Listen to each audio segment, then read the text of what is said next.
There had been no middle ground with Mesut Ozil in finals football for Germany. In the first 26 matches at World Cups and European Championships for which he was eligible to play, he started them all.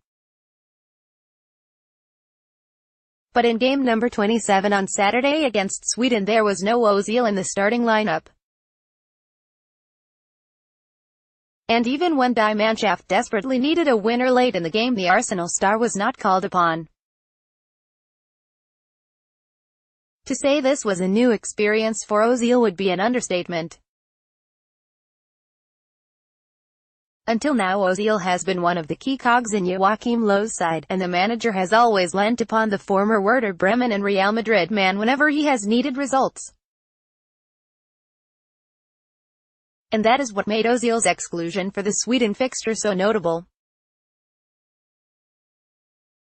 There is, of course, every chance that he will return for the final group fixture against South Korea in Kazan on Wednesday, especially given that his replacement in the number 10 role against Sweden, Julian Drexler, failed to convince in key moments in front of goal. But Ozil is facing a new reality, one in which he is no longer an automatic choice. In Jogi Löw he has always had a close ally in charge during his international career. The head coach is linked to the same agency as Ozil and a clutch of other national team players, and what's more they seem to largely be on similar wavelengths. As such, Löw's faith in the Arsenal man had been unwavering during times when the player had been criticized and questioned in public. To those who have watched his club career more closely than his performances in a Germany shirt, it may come as little surprise that Ozil's worthiness of a place has come into question. As regularly castigated by neutrals and pundits for his allegedly lethargic Arsenal displays as he is lauded for his match-winning turns, he has become one of the most polarizing figures in the English Premier League.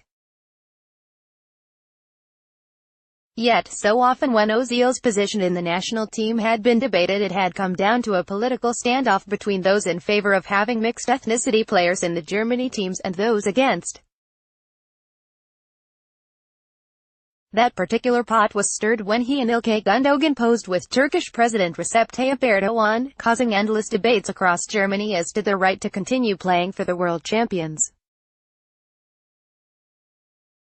Over the last couple of weeks though, it has been his performances alone which have drawn criticism from fans and, most pointedly, a couple of huge former Germany stars. There is always an up and down in his performances and it has to do with his personality, blasted Michael Ballack of Ozil prior to the World Cup. When he scores you see, he doesn't really celebrate.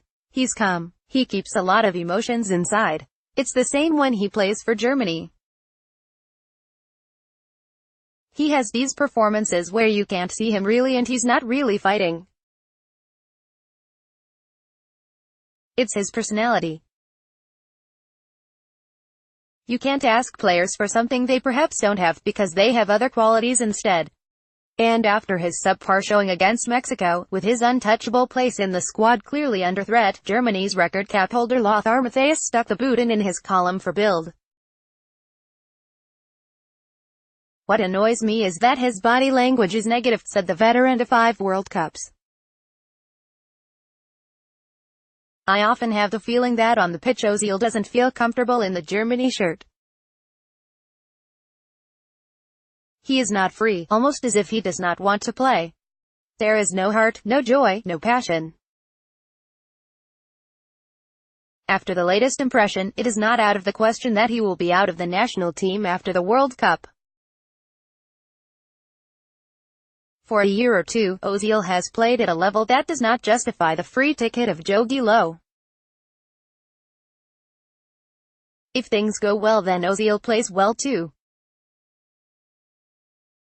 If things are going badly, he won't perform well. His exclusion against Sweden shows that there is no free ticket though, and there should be a tip of the cap in Löw's direction for making the decision to overlook a player who has done him so well in the past but whose performances of late have suggested others deserve their chance. Should he be recalled as expected, he will doubtless get the opportunity during this World Cup to pull Germany out of a tight spot, to prove Matthias wrong by performing well when things go badly. It is the key criticism of many when looking at his Arsenal form, but having his ability doubted on a stage as big as this one is a very new hurdle for him to negotiate. The good news is that he still has the backing of his manager. "We have strong competition with us in the squad, and we will still need his creativity in the tournament," said Lowe when asked about Ozil's outlook following the Sweden result. That could well start with a recall against South Korea on Wednesday. But now that Ozil has been proven to be just as vulnerable to the axe as anyone else, it is time for him to earn back his indispensability.